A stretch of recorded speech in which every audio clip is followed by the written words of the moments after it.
أعوذ بالله من الشيطان الرجيم بسم الله الرحمن الرحيم يا أيها الذين آمنوا لا يسخر قوم من قوم عسى أن يكونوا خيرا منهم ولا نساء من نساء عسى أن يكن خيرا منهن ولا تلمزوا أنفسكم ولا تنابزوا بالألقاب بئس الاسم الفسوق بعد الإيمان ومن لم يتب فأولئك هم الظالمون۔ اے ایمان والو، ایک قوم دوسری قوم کا مذاق نہ کرے۔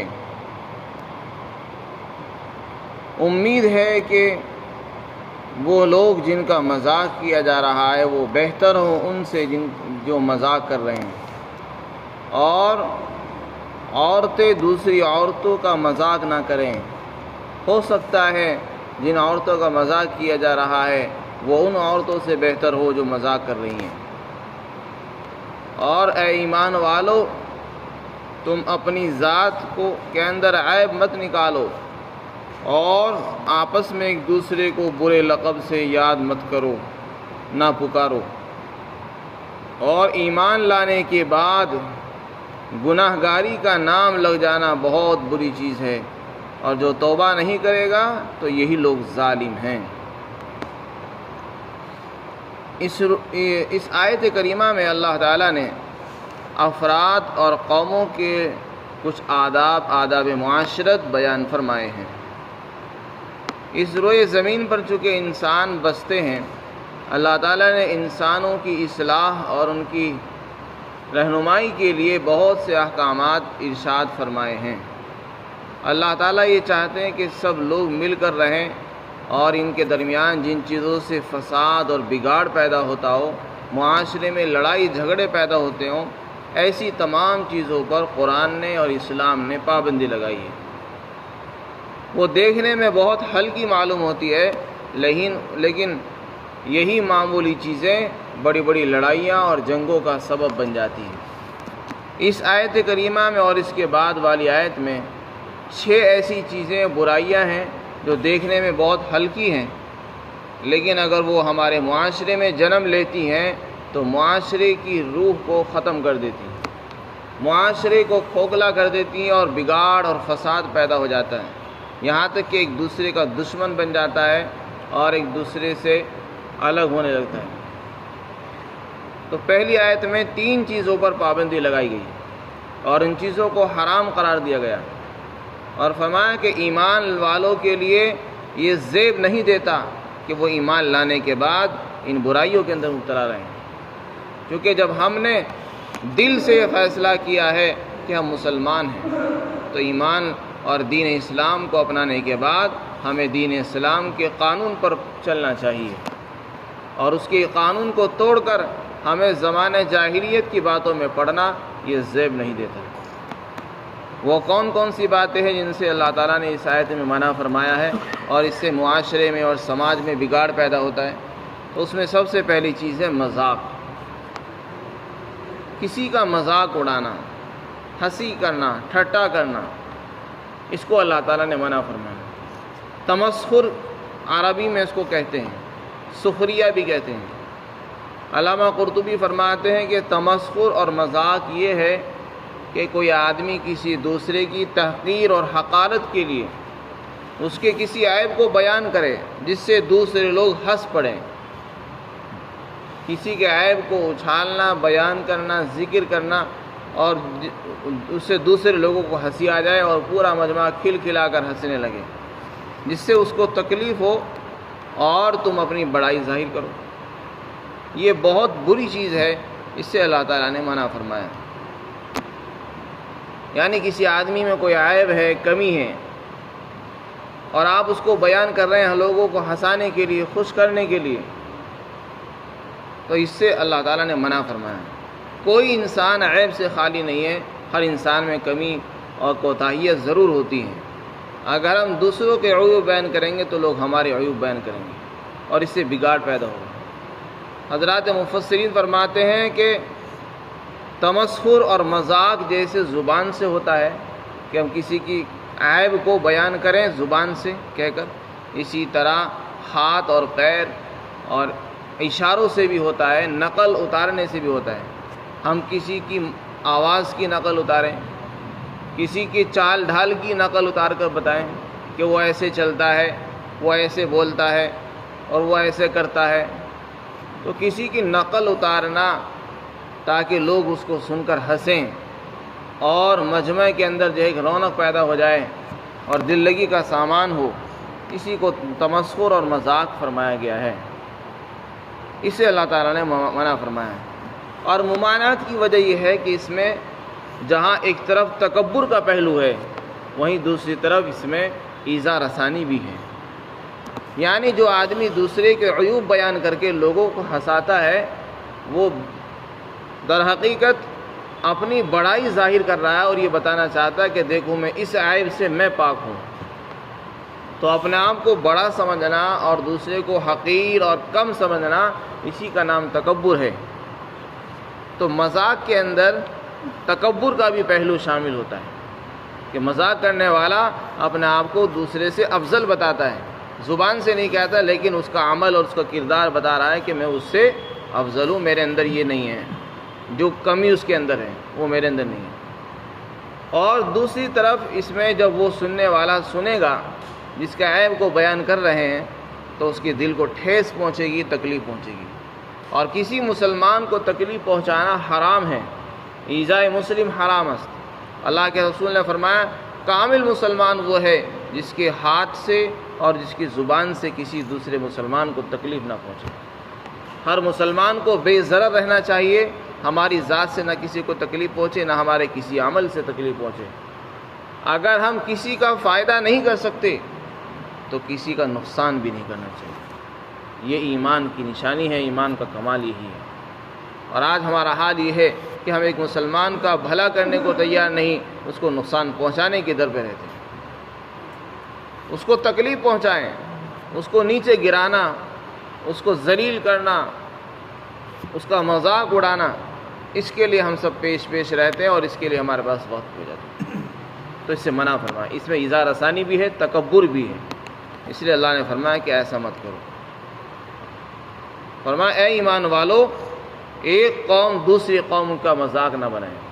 قوم کا جو لفظ ہے یہ افراد کو شامل ہے اور عموماً یہاں مردوں کو شامل ہے، ویسے تو دونوں کو ہی شامل ہوتا ہے لیکن یہاں پر خاص طور سے قوم کا لفظ مردوں کے لیے بولا گیا ہے، یعنی مرد چاہے ایک ہو یا بہت سارے ہوں، جماعت کی شکل میں ہو یا افراد کی شکل میں ہو، کسی کو بھی اجازت نہیں کہ ایک مرد دوسرے مرد کا یا ایک جماعت دوسری جماعت کا مذاق اڑائے یا ایک پارٹی دوسری پارٹی کا مذاق اڑائے، کسی کو حق نہیں ہے۔ ایک گروہ دوسرے گروہ کا مذاق اڑائے، ٹھٹا کرے جس سے لوگ ہنس پڑیں، یعنی اس جماعت کا ایسا عیب بیان کرنا جس سے لوگ ہنسنے لگیں، یہی مذاق ہے۔ آگے ارشاد فرمایا کہ تم نے جو مذاق اڑایا ہے، مذاق اڑا کر تم نے اپنی بڑائی ظاہر کی کہ ہم بڑے ہیں۔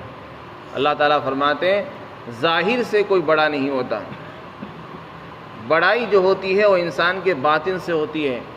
ہو سکتا ہے تم جس کا آپ مذاق اڑا رہے ہو وہ دیکھنے میں اچھا نہیں ہے، بولنے میں اچھا نہیں ہے، اس کی آواز آپ کو اچھی نہیں لگتی، اس کا کردار آپ کو اچھا نہیں ہے، لیکن بہت ممکن ہے اور یقینی بات ہے کہ اس کا دل اللہ کے ساتھ وابستہ ہو، اس کی دل کی کیفیت وہ ہو جو تمہاری نہیں ہے۔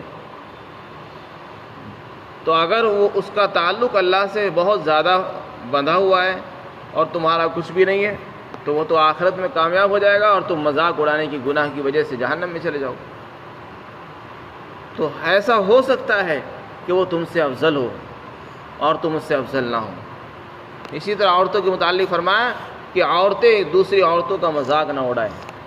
عورتوں کو خاص طور سے الگ سے ذکر کیا اللہ تعالیٰ نے، کیونکہ یہ مذاق اڑانے کا جو عیب ہے، مذاق اڑانے کی جو مرض ہے، بیماری ہے، یہ مردوں میں جیسے ہوتی ہے عورتوں میں بہت زیادہ پائی جاتی ہے کہ عورتیں جب جمع ہوتی ہیں تو دوسری عورتوں کا مذاق شروع کر دیتی ہیں، ان کی باقاعدہ نقل اتارتی ہیں، زبان سے بھی، ہاتھ کے اشاروں سے، اور اپنے نقل اتار کر اشاروں سے بھی، ہاتھوں سے بھی، ہر چیز سے دوسرے کے عیوب بیان کرتی ہیں اور دوسرے لوگ ہنستے ہیں۔ فرمایا ہو سکتا ہے وہ عورتیں افضل ہوں ان عورتوں سے جو یہ مذاق کر رہی ہیں، تو اس سے اللہ تعالیٰ نے خاص طور سے منع فرمایا کہ ایسا مت کرو۔ حدیث پاک کے اندر آتا ہے اللہ کے رسول صلی اللہ علیہ وسلم نے فرمایا کہ اللہ تعالیٰ کسی کے شکل اور صورت کو نہیں دیکھتا، نہ اس کے مال اور دولت کو دیکھتا ہے۔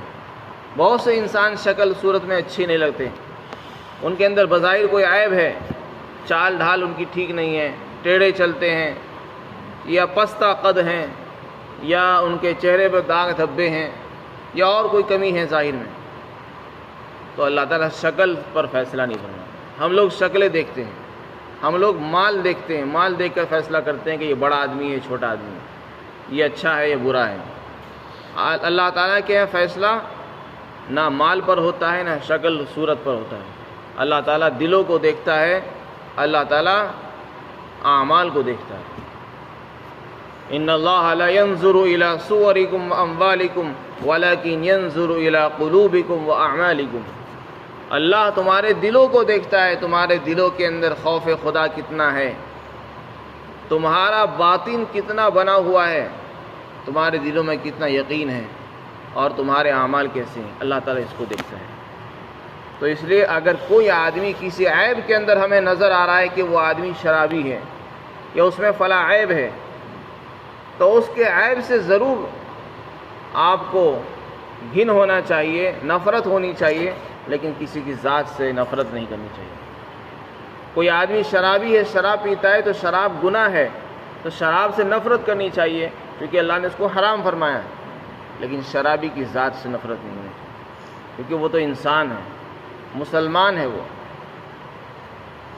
ہو سکتا ہے اس کا دوسرا عمل اللہ کو پسند آتا ہو سکتا ہے وہ اللہ کے قریب ہو اور اس وقت وہ گناہ میں مبتلا ہے، بعد میں توبہ کر لے، تو کسی کو گناہ میں مبتلا دیکھ کر اس کی پوری ذات کو معیوب سمجھنا اور حقیر اور ذلیل سمجھنا یہ مناسب نہیں ہے۔ پھر آگے ارشاد فرمایا دوسری چیز ہے، یہ جو پہلی چیز بیان کی گئی مذاق اڑانا، اس سے کیا ہوگا، لوگوں کے دل دکھ جائیں گے، دل ٹوٹ جاتے ہیں، زخمی ہوتے ہیں اور پھر بگاڑ پیدا ہوتا ہے۔ بس یہیں سے فساد کی شروعات ہو جاتی ہے۔ لڑائیاں جو اتنی بڑی ہوتی ہیں، جنگیں، وہ شروع میں مذاق سے ہی شروع ہوتی ہیں۔ شروع میں ایک پارٹی دوسری پارٹی کا مذاق اڑاتی ہے، ایک گروہ دوسرے گروہ کا، ایک برادری دوسری برادری کا مذاق اڑاتی ہے اور پھر وہی جنگوں میں بدل جاتی ہے۔ تو اس لیے اللہ تعالیٰ نے ان چیزوں پر پابندی لگائی کہ کوئی کسی کا مذاق نہ بنائے۔ پھر دوسری برائی جو معاشرے کو بگاڑتی ہے، معاشرے کو توڑنے والی ہے اور ان کے لیے گھن کا کام دیتی ہے، وہ ہے کسی کے عیب نکالنا۔ فرمایا وَلَا تَلْمِزُوا أَنفُسَكُمْ، اور اپنی ذات میں عیب مت نکالو۔ انداز یہ اختیار کیا کہ اپنے اندر کے عیب مت نکالو، حالانکہ کوئی آدمی اپنے عیب نہیں نکالتا۔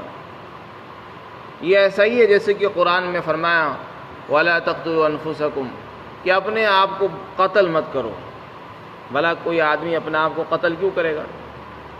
تو یہ در حقیقت نتیجے کو اور الزام کو اور لازمی نتیجے کو اللہ نے بیان فرمایا کہ جب ہم کسی دوسرے کے عیب نکالیں گے، تو جیسے زبان ہمارے پاس ہے، زبان اس کے پاس بھی ہے۔ جب ہم دوسرے کے عیب نکالیں گے تو وہ ہمارے عیب نکالے گا، کیونکہ عیب تو ہر ایک کے اندر ہے۔ ہم اس کے عیب بیان کریں گے تو وہ ہمارے عیب بیان کرے گا، تو لازمی نتیجہ یہ ہوگا کہ ہم اپنے عیب کھلوانے کا سبب بن جائیں گے۔ اس لیے قرآن نے کیا کہا، اپنے عیب بیان مت کرو، اپنے عیب نہ نکلواؤ، خاموش رہو۔ تم یہ مت سمجھو کہ فلاں میں عیب ہے، تمہارے اندر بھی عیب ہو سکتے ہیں۔ اگر ہم اس کا عیب بیان کریں گے تو وہ ہمارا بیان کرے گا، تو اس کا نتیجہ یہ ہوگا کہ ہم بھی رسوا ہوں گے۔ اس لیے فرمایا خاموش رہو، اور تم اپنے نفس کو کے اندر عیب مت نکالو اور اپنے نفس کو عیب زدہ مت کرو۔ یعنی کسی کو کوئی ایسا عیب نکالنا جیسے کسی کو ٹھنگنا کہہ دینا، کسی کو لمبو کہہ دینا، کوئی لمبا قد والا ہے اس کو کہہ دینا کہ لمبو ہے، یا پستہ قد ہے تو اس کو ٹھنگنا کہہ دینا، کبڑا کہہ دینا۔ کوئی عیب اس کے اندر نظر آتا ہے اس کو بیان کرنا، یہ بھی دل شکستہ دلی کا سبب بن جاتا ہے اور ایذا رسانی کا سبب بن جاتا ہے۔ بظاہر اس میں انسان یہ کہتا ہے کہ میں اس سے افضل ہوں، اپنی بڑائی ظاہر ہوتی ہے، دوسرے کی حقارت اس میں معلوم ہوتی ہے، تو اس سے بھی بگاڑ پیدا ہوتا ہے۔ جب تم اس کا عیب بیان کرو گے، اس کو کبڑا کہو گے یا اس کو لنگڑا کہو گے یا اسے کوئی ایسے لقب سے یاد کرو گے جو اس کو برا لگتا ہے یا جس کو وہ پسند نہیں کرتا، تو وہ تمہارے عیب کو بیان کرے گا، جس کا نتیجہ یہ ہوگا کہ بات بہت آگے تک پہنچ جائے گی۔ اس لیے اس پر پابندی لگا دی۔ وَلَا تَنَابَزُوا بِالْأَلْقَابِ، اور ایک دوسرے کو برے لقب سے مت پکارو۔ القاب لقب کی جمع ہے، لقب کے معنی آتے ہیں جیسے انسان کا ایک نام ہوتا ہے، اسی طرح کچھ دوسرے نام بھی ہوتے ہیں۔ جیسے کسی انسان کا ایک نام ہے اور اس کا ایک عرفی نام ہوتے ہیں جو لوگ رکھ دیتے ہیں کسی نام کی وجہ سے، کسی کو بدھو کہہ دیتے ہیں، کسی کو کچھ اور نام دے دیا جاتا ہے۔ تو فرمایا ایسا لقب کسی کو دینا جو اس کو برا لگتا ہو اور سننے میں ناگوار ہو اور اس کا دل دکھے، ایسے لقب سے کسی کو بلانا، آواز دینا، یہ بھی بگاڑ کا سبب بن جاتا ہے۔ چنانچہ ایک مرتبہ آپ صلی اللہ علیہ وسلم کی جو اہلیہ محترمہ تھی ازواج مطہرات میں سے حضرت صفیہ رضی اللہ عنہ، وہ پہلے یہودی تھی، یہود قوم سے آئی تھی، مسلمان ہو گئی، ان کے پاس سواری نہیں تھی۔ آپ نے دوسری زوجہ محترمہ حضرت زینب بنت جحش سے فرمایا کہ تم اپنا ایک اونٹ ان کو دے دو۔ تو انہوں نے غصے میں کہا کیا میں اس یہودی کو دوں، کیا میں اس یہودن کو اپنا اونٹ دوں؟ تو آپ صلی اللہ علیہ وسلم اس پر غضبناک ہوئے، ناراض ہو گئے، اور کئی دن تک آپ نے ان سے کلام نہیں کیا۔ یعنی ان کے اندر ایک یہودی ایک دین ہے، وہ پہلے یہودی تھی، اس وقت نہیں ہے، لیکن انہوں نے اس کو یہودی کے نام سے پکارا تو آپ کی ناراضگی کے ساتھ ہونا۔ اسی طریقے سے حضرت عائشہ صدیقہ رضی اللہ عنہا کے متعلق آتا ہے کہ آپ صلی اللہ علیہ وسلم کی ایک اہلیہ محترمہ کا قد پستہ تھا، پستہ قد تھی، تو انہوں نے بیان کرتے ہوئے ایک مرتبہ کہا کہ وہ تو ایسی ہیں، چھوٹے قد کی ہیں، تو ان کے قد کے چھوٹا ہونے کو بیان کیا، اس پر بھی آپ صلی اللہ علیہ وسلم ناراض ہو گئے۔ تو کسی کے عیب کو بیان کرنا، اس کو برے لقب سے پکارنا، یہ انتہائی بری چیز ہے۔ تو برے القاب کے اندر یہ بھی ہوتا ہے کہ آدمی کسی کو ایسا لقب دے جو اس کو برا لگتا ہو، یا اس کے کسی عیب کو بیان کرے۔ مثلا پہلے سے کوئی آدمی چور تھا، اب اس نے چوری سے توبہ کر لی، اس کو کہہ دے او چور۔ حضرت ابن عباس رضی اللہ تعالیٰ فرماتے ہیں وَلَا تَنَابَزُوا بِالْأَلْقَابِ سے یہی مراد ہے کہ انسان میں پہلے کوئی عیب تھا، اب اس نے توبہ کر لی، توبہ کے بعد پھر بھی اس کو وہی عیب سے پکارا جائے۔ جیسے کوئی شراب پیا کرتا تھا، بعد میں اس نے توبہ کی، اس کے بعد اس کو کہنے لگے او شرابی، او یہودی، او کافر۔ پہلے کوئی کافر تھا، مسلمان ہو گیا، تو اب بھی اس کو کافر کہنا، یہ بھی برے لقب سے پکارنا ہے۔ اس لیے کہ حدیث شریف میں آتا ہے جب انسان گناہ سے توبہ کر لے تو وہ پاک ہو جاتا ہے، پھر اس کے اوپر گناہ کا الزام نہیں لگانا چاہیے۔ وَلَا تَنَابَزُوا بِالْأَلْقَابِ، کسی کو کافر کہنا، او کافر کہنا، یا فاسق کہنا، یا کسی کو خبیث کہنا، یہ بھی اس میں داخل ہے، یا کسی کو گالی دینا۔ گالیاں بھی ہر معاشرے کی الگ، زبان کی الگ ہوتی ہیں، کسی کو خبیث کہنا، کسی کو احمق کہنا، کسی کو پاگل کہنا، یعنی برے لقب سے پکارنا یہ پسندیدہ چیزیں نہیں ہیں، ناجائز اور حرام ہے، اس سے اللہ تعالیٰ نے منع فرمایا ہے۔ کسی کو لنگڑا کہنا، کسی کو بدھو کہنا، یعنی ایسے القاب جو اس کو برے لگتے ہوں۔ اور اگر صرف پہچان کے لیے کہے جائے، تعارف کے لیے بعض مرتبہ کسی آدمی کا نام مشہور نہیں ہوتا، اس کے لقب ہی مشہور ہوتے ہیں، تو اگر پہچان کروانا مقصود ہو تو اس وقت اس کا لقب کے نام سے اس کو پکارا جا سکتا ہے۔ جیسے کہ بہت سے حضرات محدثین کے نام مشہور نہیں، ان کو لقب سے پہچانا جاتا ہے، تو چونکہ وہاں تعارف مقصود ہے، ان کے عیب نکالنا عیب جوئی مقصود نہیں ہوتی، اس لیے وہ جائز ہے۔ اس کے بعد 3 عیوب اور 3 برائیوں کے ممانعات کے بعد اللہ تعالیٰ نے فرمایا جو آدمی ان سے توبہ نہیں کرے گا، باز نہیں آئے گا، تو یہ لوگ ظالم ہیں، حد سے آگے بڑھنے والے لوگ ہیں، پھر اللہ تعالیٰ ایسے ظالموں کو سزا دے گا۔ اللہ تعالیٰ ہم سب کو عمل کی توفیق نصیب فرمائے۔